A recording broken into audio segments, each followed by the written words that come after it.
The afternoon sun filtered through the tall windows of the downtown hotel ballroom as 28-year-old Sarah Mitchell stood beside her fiancé, David Chen, both of them listening to her future mother-in-law, Patricia, make yet another passive-aggressive comment about the wedding they had planned, this time suggesting that the modest ceremony and reception they had chosen for their upcoming Saturday celebration seemed rather underwhelming compared to the elaborate affairs that Patricia's friends' children had hosted at country clubs and luxury resorts throughout the previous year. Her tone dripping with disappointment, barely disguised as concern that people might think the Chen family couldn't afford something more impressive and befitting their social standing in the community. Sarah felt David's hand squeeze hers gently under the table as they sat with his parents reviewing final details for the wedding that was now just 2 weeks away, and she appreciated his silent support even as she maintained her composure and politely explained once again that she and David had deliberately chosen to keep their celebration simple and intimate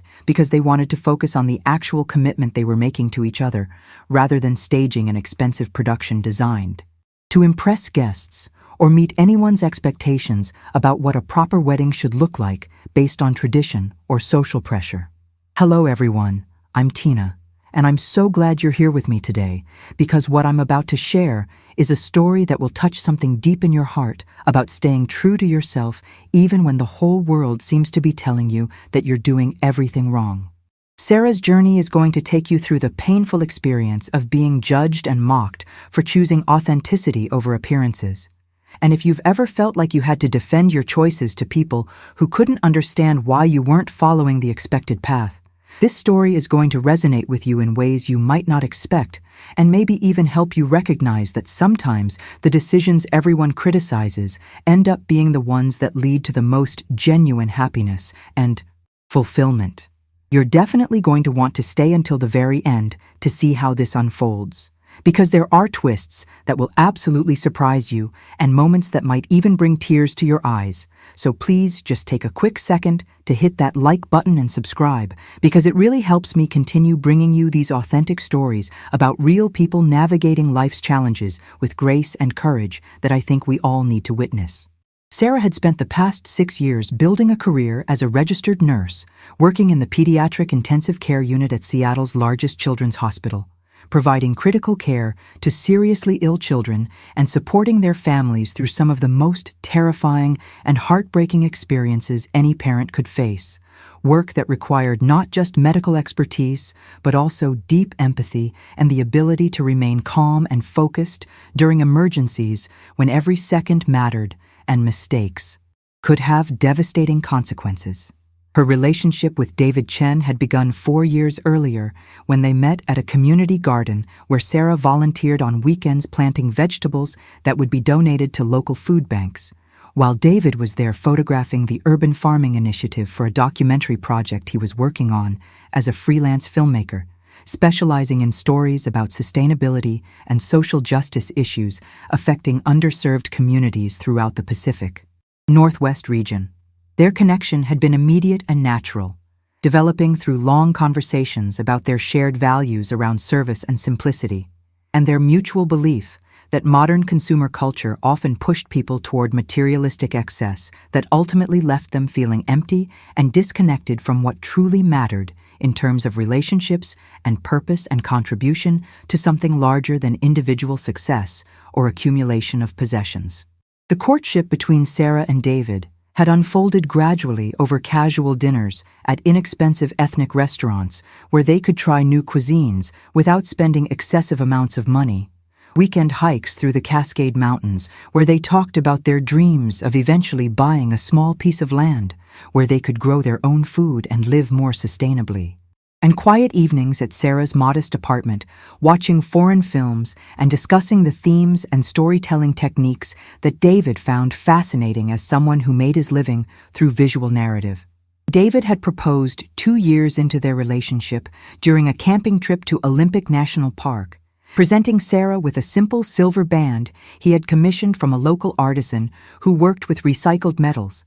explaining that he had chosen something understated and meaningful rather than an expensive diamond ring because he knew Sarah valued substance over flash and would appreciate a symbol of their commitment that reflected their actual priorities rather than conforming to commercial expectations about what engagement rings were supposed to cost or look like according to jewelry industry marketing campaigns. The wedding planning process had been remarkably stress-free for Sarah and David because they had agreed from the beginning that they wanted a small ceremony followed by a casual reception that would allow them to actually spend time with their guests, rather than being pulled in dozens of directions trying to fulfill all the traditional obligations and rituals that seemed to characterize most modern weddings they had attended, where the bride and groom barely had time to eat or enjoy their own celebration because they were so busy posing for photos and making rounds to thank people for attending. They had chosen a beautiful community center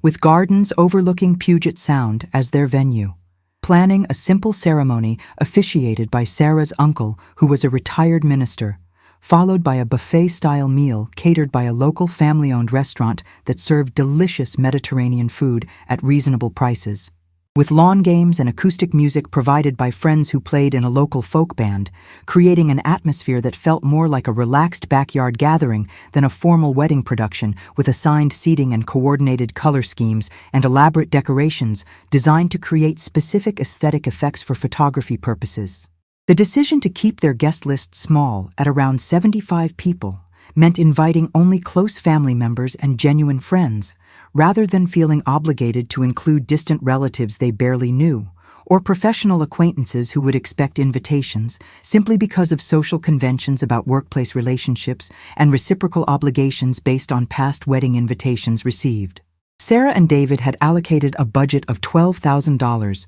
for their entire wedding,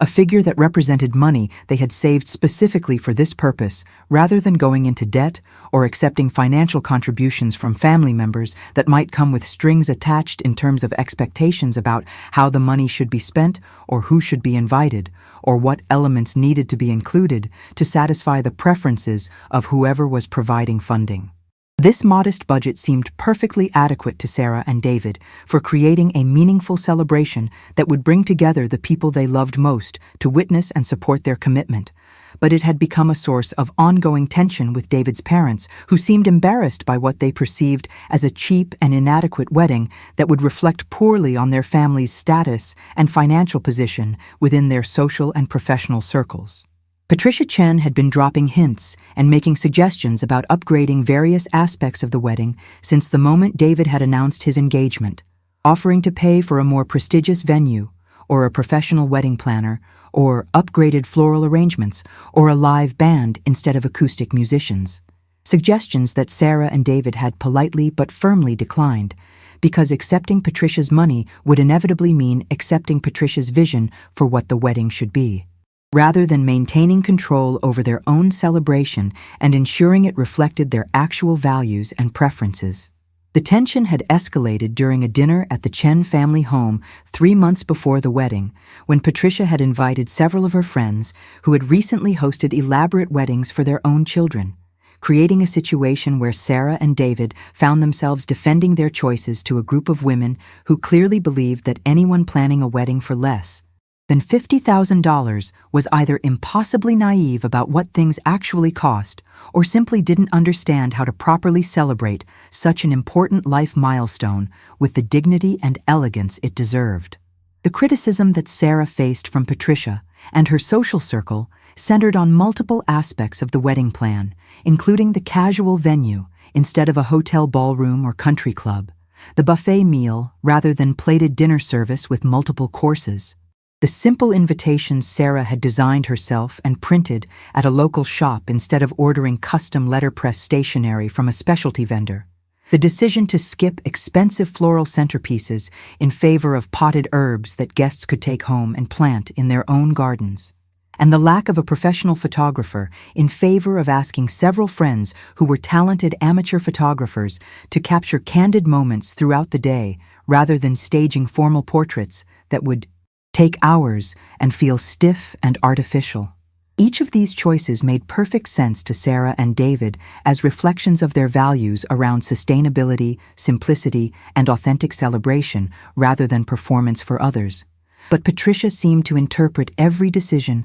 as a personal affront or a sign that Sarah was somehow inadequate as a daughter-in-law because she didn't appreciate the importance of maintaining appearances and meeting social expectations that Patricia believed were non-negotiable markers of respectability and class. The bridal shower that Patricia had insisted on hosting, despite Sarah's protests, had been an uncomfortable affair held at Patricia's meticulously decorated home in an upscale suburb, with elegant refreshments and expensive decorations in colors that Patricia had chosen without consulting Sarah, creating an atmosphere that felt more like Patricia's party than a celebration of Sarah's upcoming marriage to her son. The guest list for the shower had included many of Patricia's friends and acquaintances rather than Sarah's actual friends and family members, resulting in a room full of women who didn't really know Sarah and spent most of the event making thinly veiled comments about how refreshing it was that young people today were so practical and down to earth,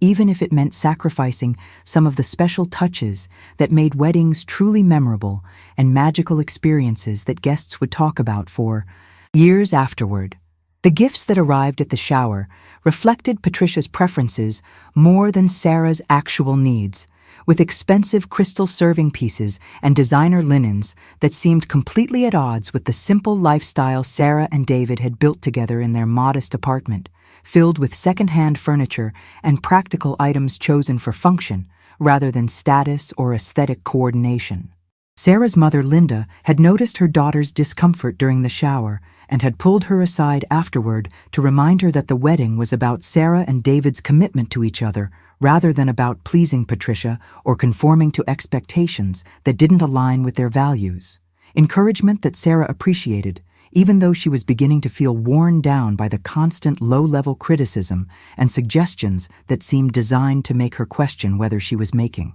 terrible mistakes that she would regret once the wedding day arrived, and proved to be disappointing compared to the elaborate celebrations that other couples had chosen. The divide between Sarah's family background and David's family circumstances had been apparent from early in their relationship, with Sarah coming from a working-class family where her father had been a public school teacher and her mother had worked as a librarian. Neither parent particularly concerned with status or material displays of success, while David's parents were both successful professionals who had built comfortable lives through demanding careers and had definite ideas about maintaining certain standards and appearances that they believed reflected their hard work and achievements. The final dress fitting that Sarah attended 2 weeks before the wedding had been another source of tension when Patricia had accompanied her to the small boutique where Sarah had found a simple cream-colored dress that cost less than $800. Far below what Patricia believed should be spent on a wedding gown for someone marrying into the Chen family.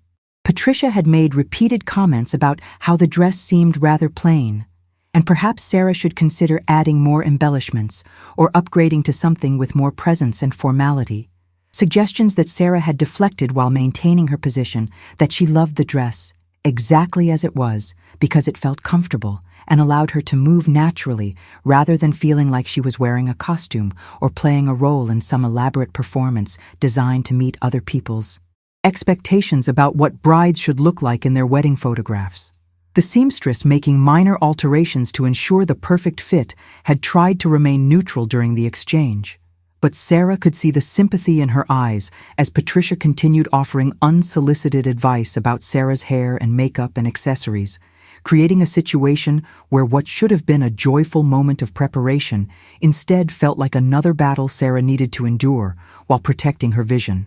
For a wedding that reflected her authentic self rather than some idealized version designed to impress people she barely knew. You know what? I need to pause right here because I can feel the weight of what Sarah is experiencing, and I want you to know that if you're watching this and you've ever felt pressured to be someone you're not, or to make choices that don't align with your values just to keep peace or meet expectations, you are not alone in that struggle, and your story matters just as much as Sarah's does. I really hope you'll take a moment to subscribe to our channel, because we're building something special here, a space where real stories get told without judgment, and where we can all recognize ourselves in each other's experiences, and maybe feel a little less isolated in whatever challenges we're facing. Please drop a comment telling me about a time when you had to stand firm in your beliefs, even when everyone around you was pushing you in a different direction. And let me know what other stories you'd like to hear, because this community is shaped by your voices and your experiences, and I genuinely want to create content that speaks to what you're going through and what you need to hear. The connection we're building here is real and it matters, so please stay with me as we continue following Sarah's journey, because what happens next is going to show you something powerful about the long-term value of staying true to yourself, even when it feels impossibly hard. The rehearsal dinner that took place the evening before the wedding had been hosted by David's parents at an expensive restaurant that Patricia had chosen, creating yet another situation where Sarah and David found themselves in an environment that didn't reflect their preferences, but that they had accepted as a compromise to avoid further conflict with Patricia, who seemed determined to have some elements of the wedding weekend meet her standards, even if the actual ceremony and reception were going to be modest affairs that embarrassed her in front of her social circle. The dinner had included toasts from both sets of parents, with Sarah's father offering warm and heartfelt words about watching his daughter find a partner who shared her values and her commitment to service and making the world better through small, consistent actions rather than grand gestures. While David's father had given a more formal speech that included several comments about how he hoped David and Sarah would continue to grow in their careers and eventually achieve the kind of success that would allow them to provide well for their future children and enjoy the finer things in life that made all the hard work worthwhile. The contrast between these two perspectives on what constituted a life well lived had been stark, highlighting the fundamental differences in worldview that had created so much tension throughout the wedding planning process. The morning of the wedding arrived with clear skies and temperatures that promised a perfect late spring day, with Sarah waking early in the guest room of her childhood home where she had spent the night surrounded by her mother and sister and two close friends who would serve as her bridesmaids. The atmosphere relaxed and filled with laughter as they enjoyed a leisurely breakfast and helped each other with hair and makeup in a low-pressure environment that felt more like a fun gathering of women who genuinely cared about each other than a high-stakes production requiring professional assistance and rigid timelines. Sarah's wedding dress hung on the back of the closet door, looking exactly right for the kind of celebration she and David had planned. Simple and elegant, without excessive embellishment or fussy details that would have felt false and uncomfortable. A reflection of Sarah's personal style and her comfort with being exactly who she was, rather than transforming herself into some idealized bridal vision that had nothing to do with her actual personality or aesthetic preferences. The community center where the ceremony would take place at 3 p.m. was already being decorated by a group of friends who had volunteered to help set up chairs and arrange the potted herb centerpieces and hang simple fabric bunting that added festive touches without requiring expensive floral installations or elaborate design schemes. Everyone working together in a spirit of community and mutual support that exemplified what Sarah and David valued most about their chosen circle of friends who showed up for each other during important moments and contributed their time and talents without expectation of payment or formal recognition. David had spent the morning with his groomsmen and his father at a local coffee shop, deliberately avoiding the traditional separation and building anticipation that characterized most weddings. Instead, choosing to maintain normal communication with Sarah via text messages that kept them connected and sharing their excitement about the commitment they would be making in just a few hours when they stood before their loved ones and pledged to build a life together based on mutual respect and shared purpose. The ceremony itself was beautiful in its simplicity, with Sarah and David exchanging personally written vows that spoke specifically about their commitment to supporting each other's growth while maintaining individual identities, their intention to live simply and sustainably while contributing to their community through service and advocacy, and their hope to build a family eventually that would be raised with values around compassion and social responsibility rather than material accumulation or status achievement. The witnesses to these vows included Sarah's parents, who had tears streaming down their faces as they listened to their daughter articulate the kind of marriage she intended to create. David's parents, who maintained composed expressions that might have reflected either satisfaction or resignation to a wedding that hadn't met their preferences. and friends from various chapters of Sarah and David's lives, who had gathered to celebrate two people whose authenticity and integrity they genuinely admired, even if their choices sometimes seemed unconventional or contrary to mainstream expectations about success and proper ways to mark important life transitions. The reception that followed in the gardens overlooking the water featured the Mediterranean buffet that Sarah and David had selected, with guests serving themselves family-style and sitting at mismatched tables covered with simple linens and decorated with the potted herbs that would later be distributed as favors, creating an atmosphere of casual abundance and genuine celebration rather than formal elegance and careful orchestration of every detail according to some prescribed vision of wedding. Perfection. The acoustic musicians played folk songs and classic love songs while guests mingled and enjoyed the food and the beautiful weather, with Sarah and David circulating naturally among their guests and actually having substantial conversations rather than brief exchanges and posed photographs, fulfilling their intention to create a wedding that allowed for real connection and enjoyment rather than performance and documentation for social media purposes or future viewing of professional video packages. Patricia Chen's expression throughout the reception had been carefully neutral, though Sarah noticed her future mother-in-law making several phone calls and suspected she was either venting to friends about the disappointment of the modest celebration or perhaps offering explanations designed to minimize embarrassment about why her son's wedding was so different from the elaborate affairs her social circle typically attended and discussed as markers of family status and proper celebration of important milestones. Several of Patricia's friends who had been invited despite Sarah and David's preference for keeping the guest list limited to people they actually knew well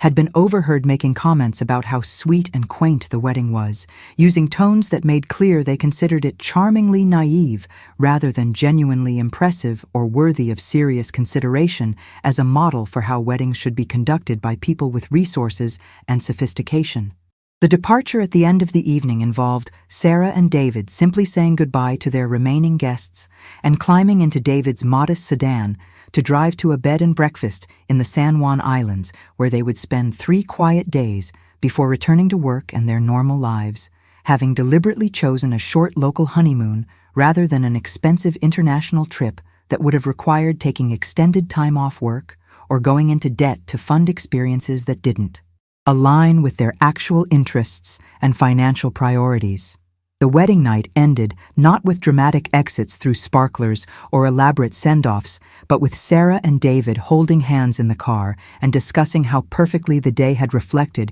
who they were as a couple, feeling grateful that they had stayed true to their vision despite all the pressure and criticism they had endured throughout the planning process from people who couldn't understand why they would deliberately choose simplicity over spectacle when society offered so many opportunities to showcase wealth and status through elaborate celebrations. The weeks following the wedding brought a steady stream of feedback from guests, with Sarah's friends and family members expressing how much they had enjoyed the relaxed and genuine atmosphere that had allowed them to actually connect with other guests and with the couple, rather than sitting through lengthy formal programs and waiting for food service and feeling like observers at a performance rather than participants in a community celebration. The thank you notes that Sarah and David wrote to everyone who had attended or contributed to making their day special were heartfelt and specific, acknowledging individual conversations and contributions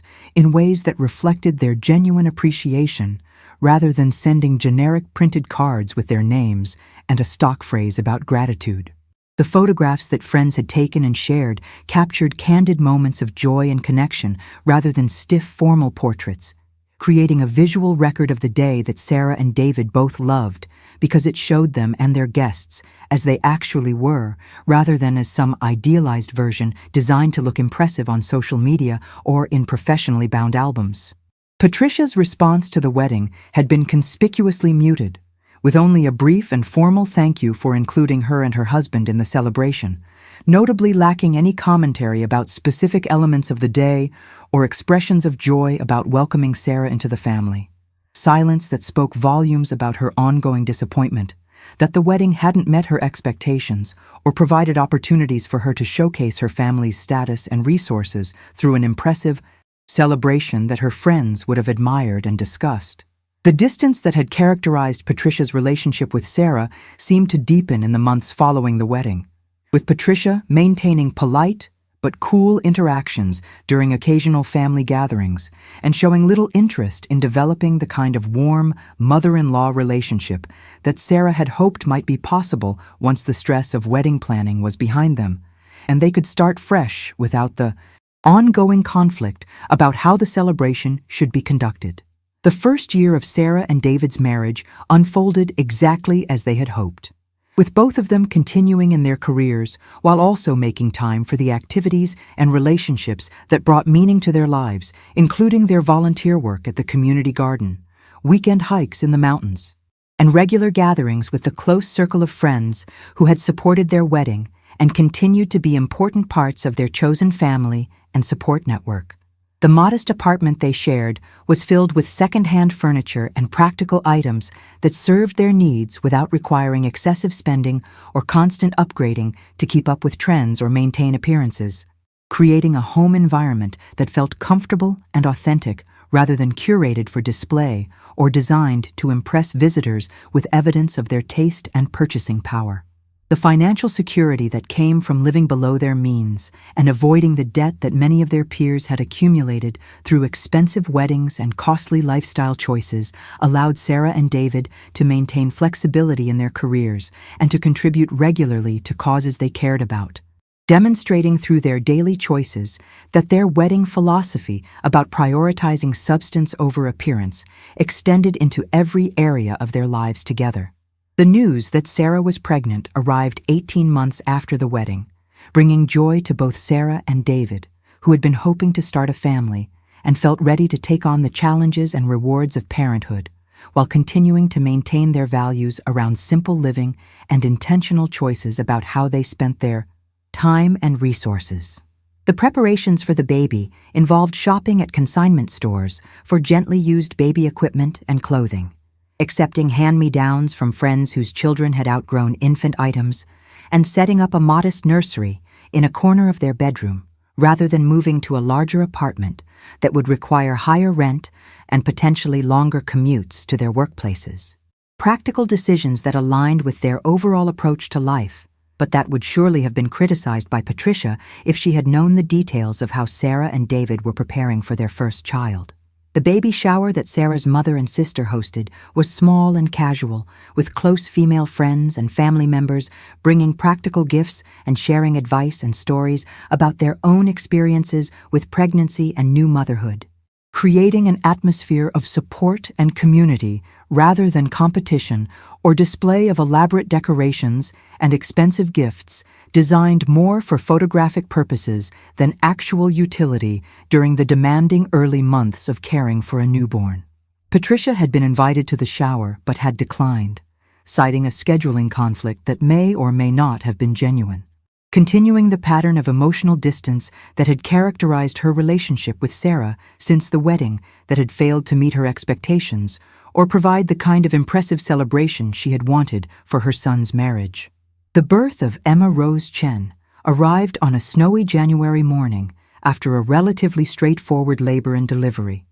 with Sarah grateful for her medical knowledge and David's calm presence throughout the process that brought their daughter into the world, healthy and beautiful and perfect in every way that mattered, regardless of how her arrival had been celebrated or what kind of nursery she would come home to, or whether her parents had registered for expensive baby gear at upscale retailers. Patricia and David's father had visited briefly at the hospital, meeting their granddaughter and offering congratulations that seemed genuine, even if their overall relationship with Sarah remained cordial but distant, marked by Patricia's ongoing inability to accept that her son had married someone whose values and priorities differed so dramatically from the lifestyle and choices that Patricia believed represented success and proper living. The early months of Emma's life were exhausting and wonderful, with Sarah taking 12 weeks of maternity leave from her nursing position while David adjusted his freelance schedule to be home more and share the demanding work of caring for a newborn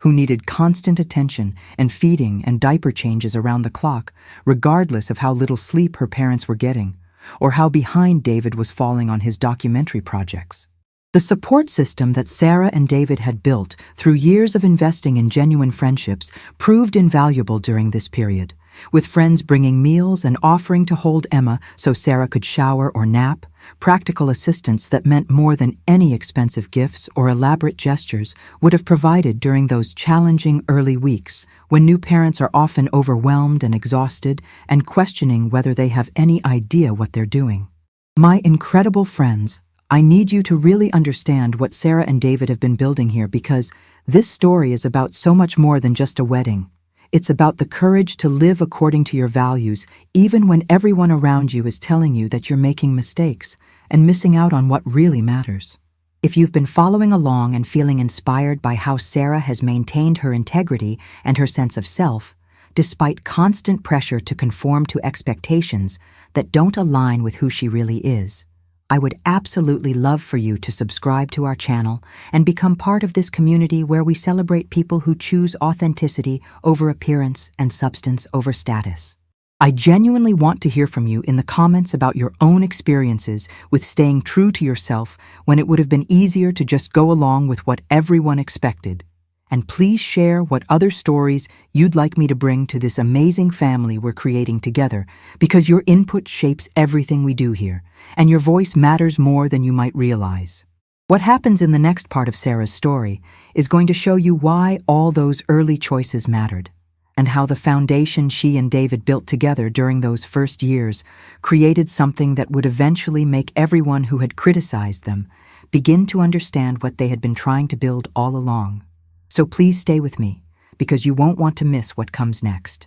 The years that followed Emma's birth brought the normal challenges of raising a young child while maintaining careers and relationships and some semblance of the life Sarah and David had built before becoming parents, with adjustments and compromises required but also unexpected joys as they watched their daughter develop her own personality and preferences and began to understand parenthood not as some abstract concept, but as the daily reality of caring for another human being who depended on them completely. The decision to live in a smaller space and maintain their modest lifestyle meant that Sarah was able to reduce her nursing hours to part-time rather than returning full-time after her maternity leave ended, giving her more time with Emma during those crucial early years while still maintaining her professional skills and contributing to the family income in ways that provided both financial security and personal fulfillment beyond just motherhood. David's freelance filmmaking career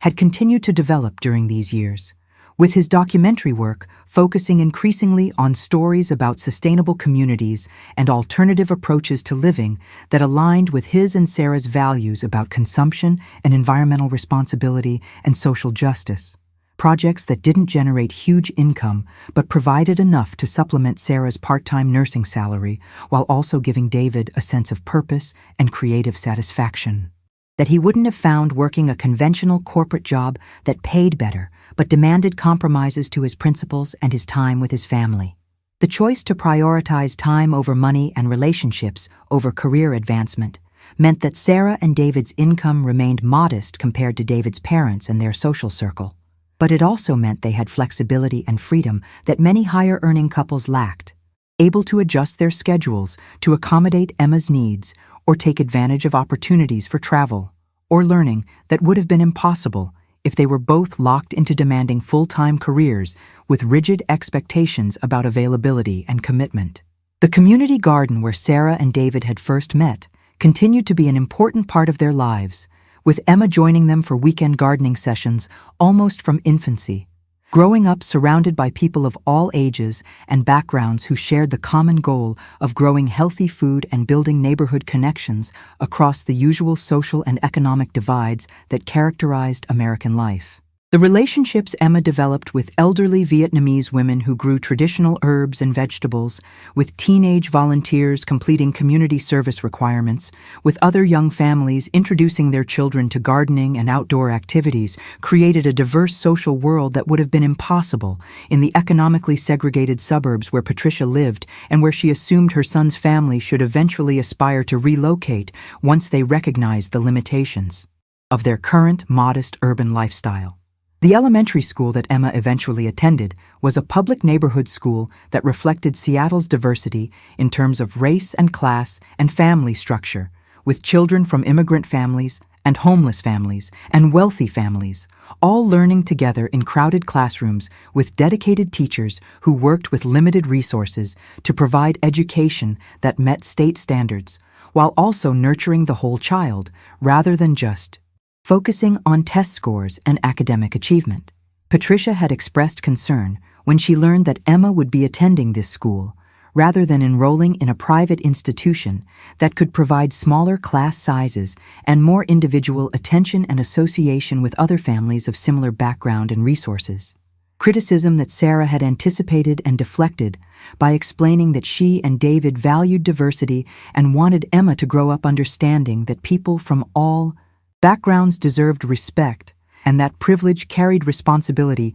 to advocate for equity rather than simply accepting unequal systems as natural or inevitable. The birthday parties that Sarah and David hosted for Emma as she grew from infant to toddler to young child were consistently modest affairs held at parks or their apartment, with simple homemade cakes and activities like scavenger hunts or craft projects rather than expensive entertainment like bounce houses or princess character. Appearances or goodie bags filled with plastic toys that would be thrown away within days. The children who attended these parties seemed to have just as much fun as kids at more elaborate celebrations, running and playing and enjoying the simple pleasures of being together without needing costly distractions or elaborate productions to create memorable experiences. Patricia had attended a few of these birthday celebrations over the years, always arriving with an expensive gift that seemed calculated to highlight the modesty of Sarah and David's celebration by contrast. A pattern that Sarah recognized but chose not to confront directly because maintaining some relationship between Emma and her paternal grandparents seemed worth tolerating Patricia's ongoing passive-aggressive commentary about their lifestyle choices. The financial crisis that hit when Emma was 5 years old affected many families in their community, with friends losing jobs or having hours reduced or struggling to maintain housing costs as the economy contracted and opportunities disappeared for people without significant savings or family wealth to fall back on during difficult times. Sarah and David's modest lifestyle and their years of living below their means meant they had built up emergency savings that protected them from immediate crisis, and their low fixed expenses meant they could weather reduced income without having to make dramatic changes to their daily lives or worry about losing their apartment or being unable to afford basic necessities. The contrast between their situation and the struggles faced by other couples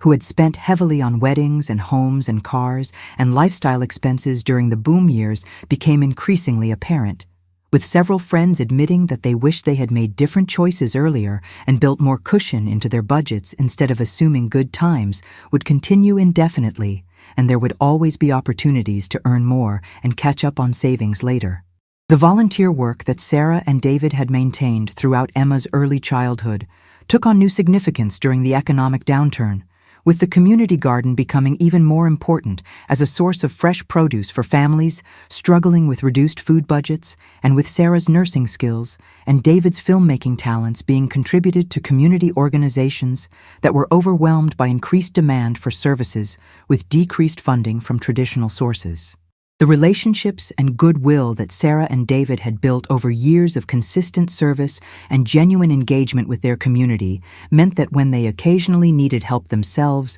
whether childcare assistance or house repairs or emotional support during difficult periods, they had a network of people who were eager to reciprocate and contribute to their well-being, just as Sarah and David had contributed to others over the years. Patricia's social circle had been significantly affected by the economic crisis, with several families experiencing dramatic reversals of fortune that required downsizing homes or scaling back expensive lifestyle habits or dealing with the shame and stress of financial struggles after years of presenting themselves as successful and secure and worthy of admiration based on their material possessions and social status. The elaborate weddings that Patricia's friends had hosted for their children during the boom years now seemed like wasteful excess, with young couples struggling under student loan debt and wedding debt and mortgage debt, while trying to establish careers in a terrible job market that offered limited opportunities for advancement or security. The quiet stability of Sarah and David's life began to look less like failure to launch and more like wisdom and foresight, though Patricia would never explicitly acknowledge that her initial criticisms of their modest wedding and simple lifestyle might have been misguided, or that her son and daughter-in-law had actually made intelligent choices that were now proving their value during difficult economic times. The visits between Emma and her paternal grandparents had been irregular over the years, with Patricia and her husband maintaining some connection to their granddaughter, but never developing the kind of warm and engaged relationship that Emma had with Sarah's parents, who babysat regularly and attended school events, and were genuinely interested in Emma's activities and development, rather than viewing grandparenthood as an occasional duty or an opportunity to offer criticism disguised as helpful. Suggestions about how Sarah and David should be raising their daughter. Emma was a perceptive child who recognized the difference between grandparents who seemed genuinely delighted by her presence and grandparents whose interactions felt more formal and dutiful. And as she grew older, she began asking fewer questions about why they didn't see Grandma Patricia and Grandpa Robert more often.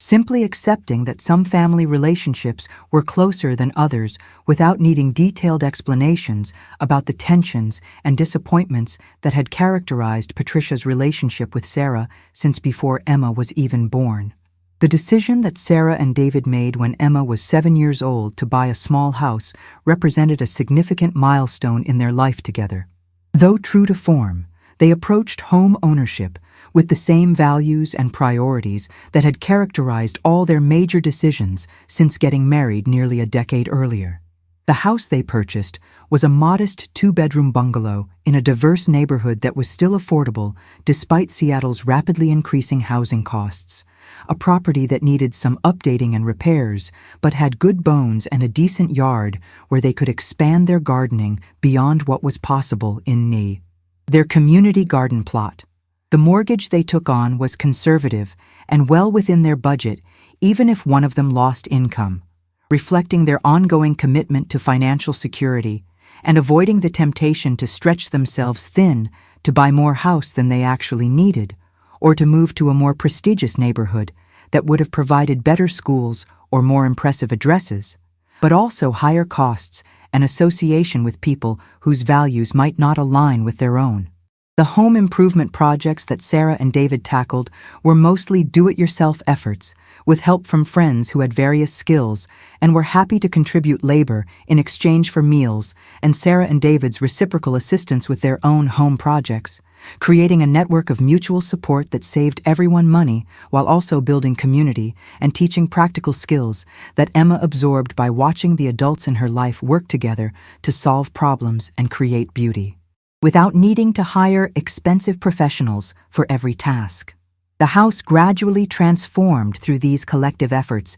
into a warm and welcoming space that reflected Sarah and David's aesthetic and values, with a large garden that produced vegetables throughout the growing season, a chicken coop that provided fresh eggs and endless entertainment for Emma and the neighborhood children who loved visiting the small flock, and solar panels that David had installed with help from a friend who worked in renewable energy, reducing their electricity costs while also aligning their home with their environmental principles. Patricia had visited the house once shortly after Sarah and David moved in, making polite comments that barely masked her disappointment that her son was living in such a modest property in a neighborhood that lacked the prestige and property values of the areas where Patricia's friends adult. Children were buying homes with help from parental down payment gifts. The comparison between Sarah and David's small bungalow and the suburban mini-mansions being purchased by children of Patricia's social circle was stark, with those larger homes requiring dual high incomes and often parental financial assistance to afford, while Sarah and David had saved their down payment themselves and chosen a house that they could realistically maintain on their moderate combined income without constant financial stress or worry about being unable to make payments if their circumstances changed. Have you ever noticed how what looks like success to other people often requires sacrifices that aren't visible on the surface, sacrifices like time with family or peace of mind, or the freedom to make choices based on what you value rather than what you can afford, or what will impress other people who probably aren't even paying that much attention to your life anyway. Sarah and David's story shows us that sometimes the path that gets criticized and looked down upon by people who think they know better actually leads to security and satisfaction that the apparently more successful path never delivers, despite all its surface appeal and social approval. Think about a time in your own life when you made a choice that other people questioned, but that proved to be exactly right for you, even if it took years for the wisdom of that decision to become apparent to everyone who had initially judged you for going against conventional expectations or doing something differently than how most people approach similar situations. The economic recovery that began when Emma was around 8 years old brought renewed prosperity to many sectors, with housing prices continuing to climb and the stock market rebounding and unemployment rates dropping as the worst effects of the financial crisis gradually receded into memory for those who had weathered the storm successfully. The modest house that Sarah and David had purchased for what seemed like a reasonable price just a year earlier began appreciating rapidly as their neighborhood became increasingly desirable to young professionals and families who were priced out of more established areas, creating unexpected equity that Sarah and David had no intention of tapping through refinancing or home equity lines of credit, because they remembered how debt and over-leveraging had contributed to the crisis in the first place, and they weren't interested in using their home as an ATM to fund lifestyle upgrades or consumption that they could theoretically afford but didn't actually need. The lifestyle that Sarah and David maintained, despite their growing home equity and the overall economic recovery around them, remained remarkably consistent with the values they had established early in their relationship, with continued focus on experiences over possessions, and relationships over status and contribution to community over individual accumulation of wealth or markers of success that might impress other people but wouldn't actually improve their daily quality of life or sense of purpose and meaning. Emma was growing up with a very different understanding of what constituted a good life compared to the messages she would have received if she had been raised in Patricia's social and economic circles, learning through her parents' example that happiness and security came from living within your means and investing in relationships and finding work that mattered, rather than chasing ever higher incomes or larger homes or more expensive possessions that required constant upgrading to keep pace with peers who were similarly caught on the hedonic treadmill of consumption and comparison. The 10th anniversary of Sarah and David's wedding arrived on a beautiful spring day that Sarah marked by looking back through the photographs from that simple ceremony and reception that had caused Patricia so much embarrassment and disappointment a decade earlier. The couple in those photos looked young and hopeful and completely certain about the choices they were making, despite all the criticism and pressure they had faced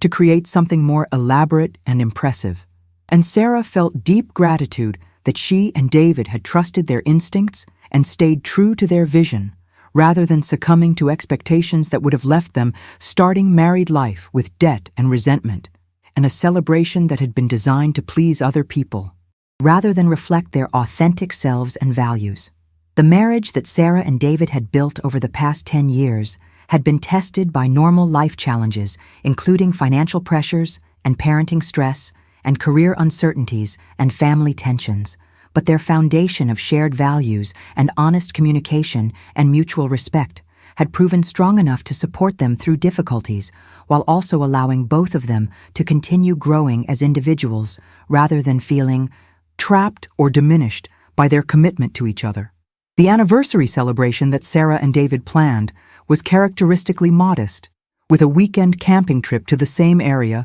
where David had proposed more than a decade earlier, bringing Emma along and spending time hiking and talking and simply being together in nature, away from the distractions and demands of daily life in the city. The simplicity of this anniversary celebration would have surely disappointed Patricia if she had known about it. But Sarah and David weren't marking their decade of marriage for Patricia's benefit or anyone else's approval. They were acknowledging and celebrating what they had built together through consistent choices to prioritize their relationship and their values over external expectations or conventional markers of success, that often proved hollow when pursued without authentic alignment with personal priorities and principles. The gathering that Sarah's parents hosted for Sarah and David's anniversary brought together the close circle of friends and family who had supported them throughout their marriage, with people sharing memories and toasts and expressions of admiration for a couple who had demonstrated remarkable consistency between their stated values and their actual choices over a decade of marriage and parenthood and career development and community involvement. Several friends made comments about how Sarah and David's wedding had seemed almost radically simple at the time, but now appeared prescient, given how many couples they all knew who had started marriages with elaborate, expensive weddings, only to struggle with debt and disappointment when real life failed to match the fairy tale narrative that expensive celebrations seemed to promise but could never actually deliver. The shift in Patricia's attitude toward Sarah and David became noticeable around the time of their 10th anniversary, though it was subtle enough that Sarah initially questioned whether she was imagining the change or whether Patricia's slightly warmer tone during phone calls and less critical comments during visits might just be temporary fluctuations in a relationship that had been characterized by distance and disappointment for more than a decade. The catalyst for this shift seemed to be connected to changes in Patricia's own social circle, with several of her closest friends experiencing difficult situations with their adult children, including divorces and job losses and financial crises that had resulted from the very lifestyle choices and priorities that Patricia had once held up as models of proper living and markers of success that Sarah and David should have been emulating rather than rejecting in favor of their modest and deliberately simple approach to life. One of Patricia's friends had a daughter whose elaborate wedding Patricia had specifically mentioned to Sarah as an example of how such celebrations should be conducted, complete with destination ceremony at a resort in Mexico, and professional wedding planner and custom designer dress, and all the expensive elements that Patricia had wanted for David's wedding, but that Sarah and David had rejected. That marriage had ended in divorce after just 3 years, with the couple citing financial stress and incompatible expectations as major factors in their inability to sustain a relationship that had begun with such expensive promises but had crumbled under the weight of debt and disappointment when the reality of building a life together proved far more challenging than the fantasy they had purchased through their wedding celebration. The irony of this situation was not lost on Patricia, though she never explicitly acknowledged to Sarah that perhaps expensive weddings didn't actually predict marital success, and that the modest celebration Sarah and David had chosen might have reflected deeper wisdom about priorities and sustainability than Patricia had recognized at the time. Another family in Patricia's social circle was dealing with their son's bankruptcy after he had purchased a house far beyond his actual means in an attempt to maintain appearances and demonstrate success to parents and peers, overextending himself financially in ways that left him vulnerable when his industry experienced downsizing and his high-paying job disappeared without warning or severance package. The stress of potential foreclosure and the shame of admitting financial failure to parents who had always emphasized achievement and status had apparently caused severe anxiety and depression, requiring professional intervention and support from family members who were forced to confront how their own values and expectations might have contributed to their son's destructive choices about spending and lifestyle, and the equation of self-worth with net worth or property values or other external markers that proved ultimately unstable and unreliable as foundations for identity or happiness. The economic anxiety that affected even wealthy families during this period revealed how much of the apparent prosperity in Patricia's social circles had been built on debt and unsustainable spending rather than actual wealth or security, with people maintaining expensive lifestyles through credit and home equity and assumptions about future earnings that proved dangerously optimistic when circumstances changed or markets shifted or industries contracted. The contrast with Sarah and David's situation became increasingly difficult for Patricia to ignore, as her son's family continued to thrive with their paid-off modest house and their low fixed expenses, and their freedom from the financial stress that was affecting so many other families who had made different choices about consumption and status and the relationship between spending and happiness. Patricia began making more effort to spend time with Emma, inviting her granddaughter for occasional overnight visits and showing genuine interest in Emma's activities and interests, rather than simply offering criticism about how Sarah and David should be providing different experiences or opportunities for their daughter. The relationship that developed during these visits revealed Patricia's own capacity for warmth and engagement when she relaxed her rigid ideas about proper behavior and appropriate activities. With Emma reporting that Grandma Patricia was actually fun when she stopped worrying about whether things were fancy enough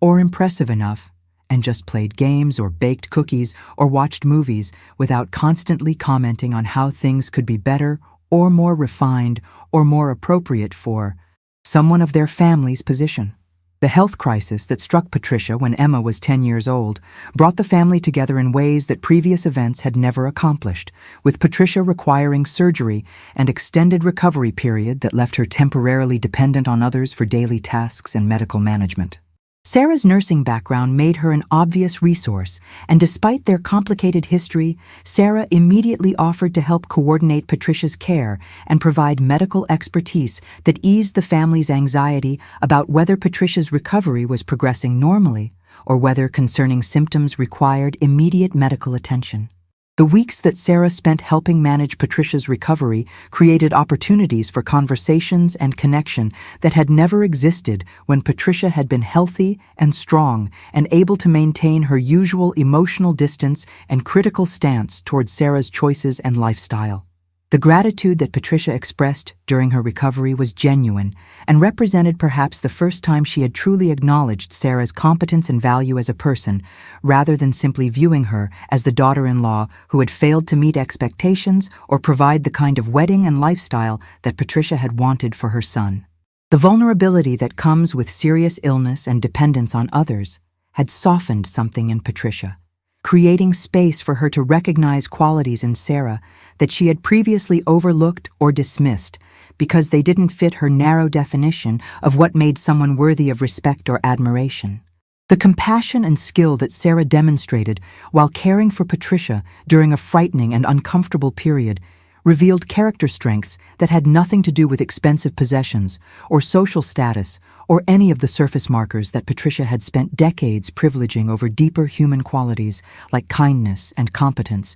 and genuine concern for others' well-being. The conversation that finally happened between Patricia and Sarah during Patricia's recovery was long overdue, with Patricia acknowledging for the first time that her initial judgment about Sarah and David's wedding had been influenced more by her own insecurities and social anxieties than by any actual problems with how they had chosen to celebrate their marriage. Patricia admitted that she had been embarrassed by the modest wedding because she feared her friends would judge her family as unsuccessful or unable to afford something more impressive. Concerns that now seemed shallow and misguided, given what she had learned over the past decade about the instability underlying many of the apparently successful families in her social circle who had hosted elaborate celebrations for life events while quietly struggling with debt and dysfunction, that expensive. Parties could never actually resolve or hide indefinitely. The apology that Patricia offered to Sarah was halting and imperfect, but it was sincere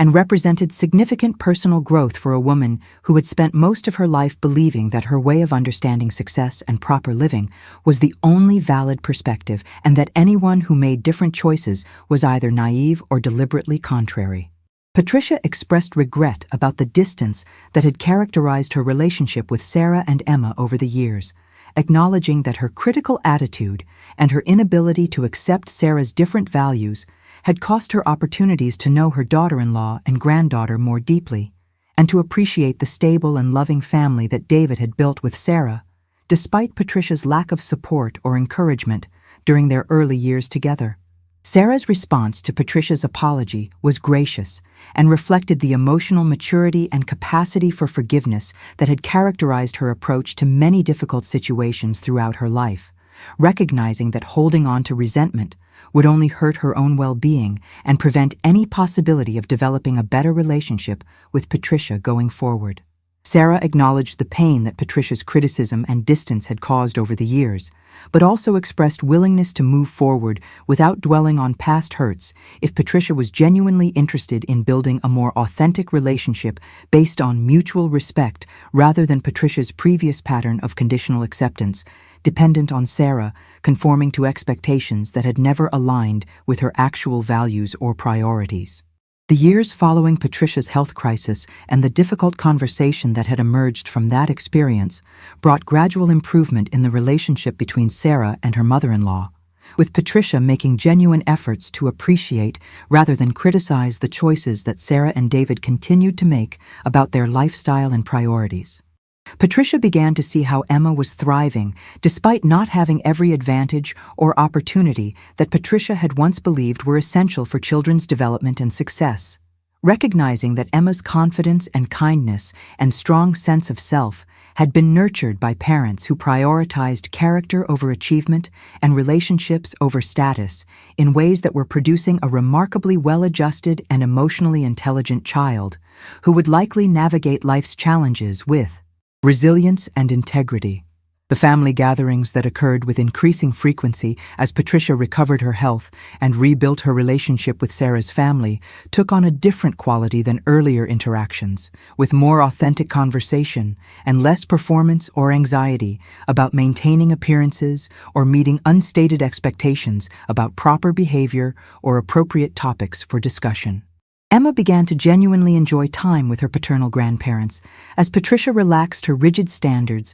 and allowed herself to simply be present with her granddaughter rather than constantly evaluating whether everything met some arbitrary standard of refinement or appropriateness. David watched these changes in his mother with a mixture of relief and some lingering sadness about the years that had been wasted when Patricia's pride and insecurity had prevented her from accepting Sarah and appreciating the life he had built with his wife. The economic pressures that continued to intensify throughout the country during Emma's middle school years affected many families in profound ways, with income inequality growing and housing costs rising far faster than wages, and many people feeling increasingly stressed about their financial security and their ability to provide for their children or retire with dignity. The stability that Sarah and David had built through years of modest living and financial discipline provided them with options and flexibility that many of their peers lacked, allowing them to help friends during difficult periods and to make choices about work and family time based on values rather than purely financial necessity. The community support network that they had invested in over nearly 2 decades proved its value repeatedly, as people helped each other through job losses and health crises and family emergencies, demonstrating that social capital and relationships often provided more reliable security than financial wealth or individual achievement. The decision that Sarah made to return to full-time nursing when Emma entered high school reflected both the changing needs of their family as Emma became more independent and required less parental supervision, and also Sarah's desire to contribute more significantly to addressing healthcare inequities that had become increasingly visible during various public health challenges affecting their community. The additional income from Sarah's increased hours allowed them to increase their charitable giving and to help Emma begin planning for college without the crushing debt loads that had become normal for students from families without significant resources to contribute to education costs. The choices that Sarah and David made about college planning reflected their characteristic values, with emphasis on finding schools that aligned with Emma's interests and offered good education at reasonable cost, rather than chasing prestigious names or expensive private institutions that might provide some status advantages, but would leave Emma starting adult life with debt that could limit her choices and opportunities for years or decades. Patricia's transformation over the years since her health crisis had been gradual but unmistakable, with the woman who had once been so critical of Sarah's simple wedding and modest lifestyle becoming one of the strongest advocates for the wisdom of living below your means and prioritizing relationships over possessions and making choices based on values rather than social pressure or desire for status. Patricia began sharing Sarah and David's story with her friends when conversations turned to weddings or parenting or financial stress, offering their example as evidence that alternative approaches to life could lead to stability and happiness, even if those approaches looked unconventional or insufficient from the outside perspective of people who equated success with spending and status with expensive celebrations and material accumulation. The wedding invitation that arrived when Emma was 15 came from one of Patricia's friends whose grandson was getting married in what promised to be an extraordinarily lavish celebration at an exclusive venue with no expense spared for decorations and entertainment and all the elaborate touches that were supposed to make the event memorable and impressive to the 300 guests who would be invited to witness the union.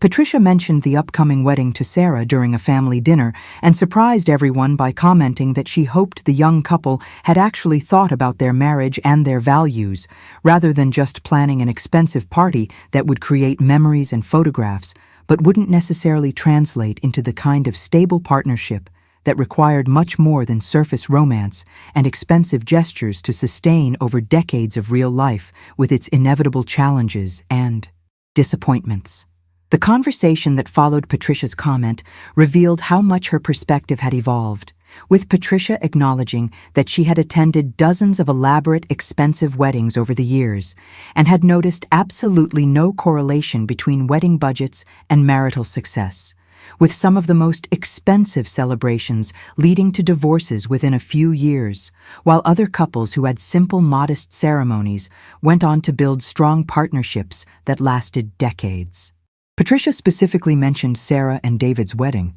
as an example that had taught her to look beyond surface appearances and to recognize that the couple's focus on their actual relationship rather than on creating an impressive event had been wise in ways she hadn't understood at the time, but now appreciated after watching them build exactly the kind of marriage that elaborate weddings promised but rarely delivered. The validation that came from Patricia's changed perspective meant something to Sarah even after all these years, not because she needed Patricia's approval to feel confident about the choices she and David had made, but because it represented Patricia's growth and willingness to question assumptions that had shaped her worldview for decades and had caused real harm to their relationship during the early years of Sarah's marriage to David. The fact that Patricia could admit she had been wrong and could genuinely appreciate the wisdom of an approach she had once criticized demonstrated emotional flexibility and capacity for learning that Sarah deeply respected, recognizing how difficult it must have been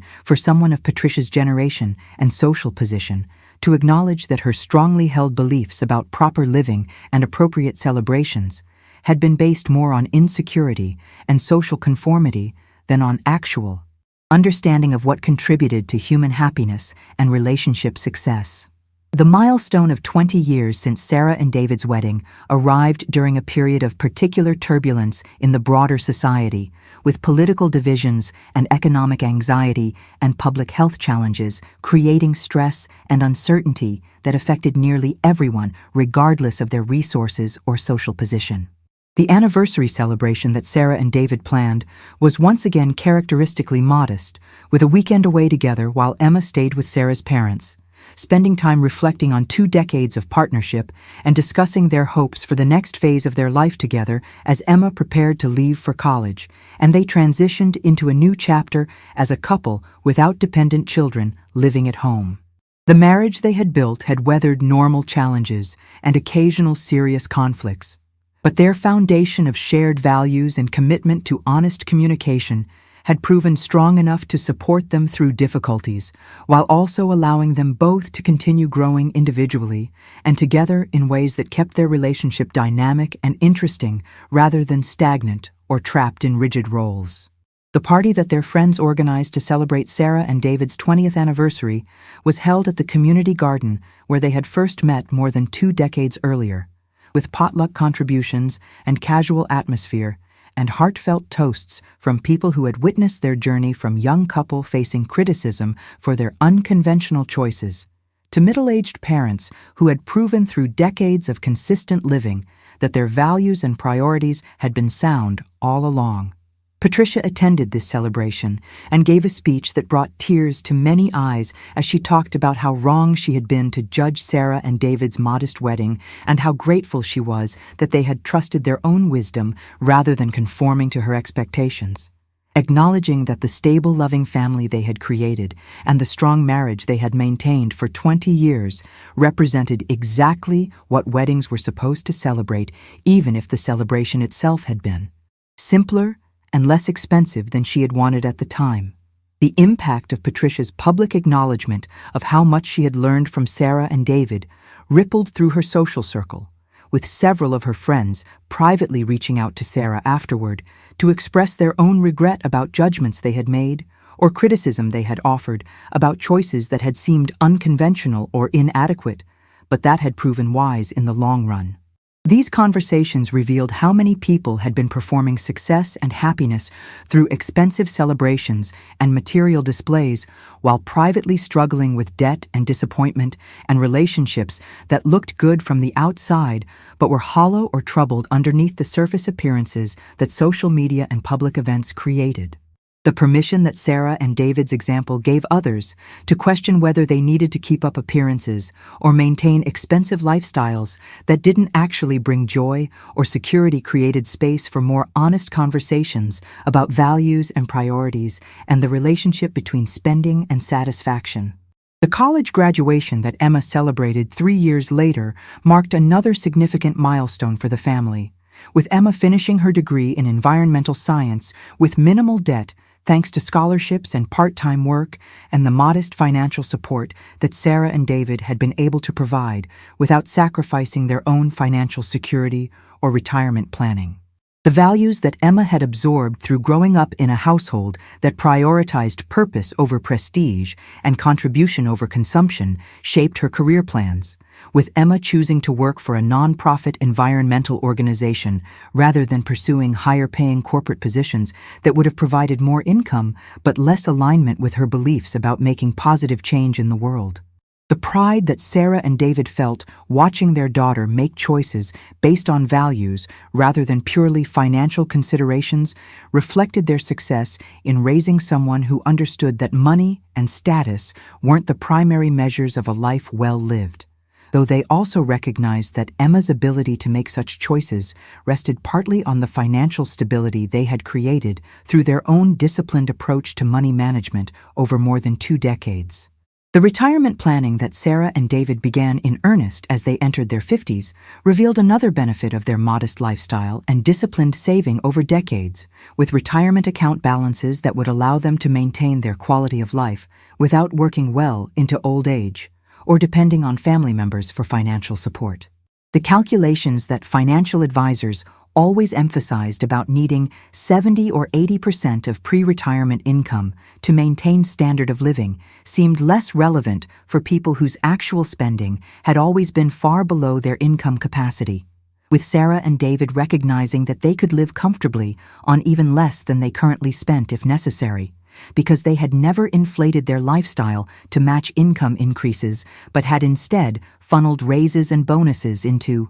savings and charitable giving and occasional meaningful experiences that enrich their lives without creating ongoing fixed expenses that would need to be maintained indefinitely. The conversation that David had with a younger filmmaker who was struggling with debt from student loans and an expensive wedding and costly lifestyle choices that had seemed manageable when first undertaken, but now felt overwhelming and restrictive, created an opportunity for David to share the lessons he and Sarah had learned over their years together about the freedom that came from living below your means and the anxiety that came from trying to maintain appearances or keep up with peers who might be similarly stressed, even if they projected success and satisfaction. The advice that David offered wasn't revolutionary or complex, just the simple wisdom of spending less than you earn and saving the difference and making choices based on your actual values, rather than external pressure or social expectations about what successful people were supposed to want or buy or experience.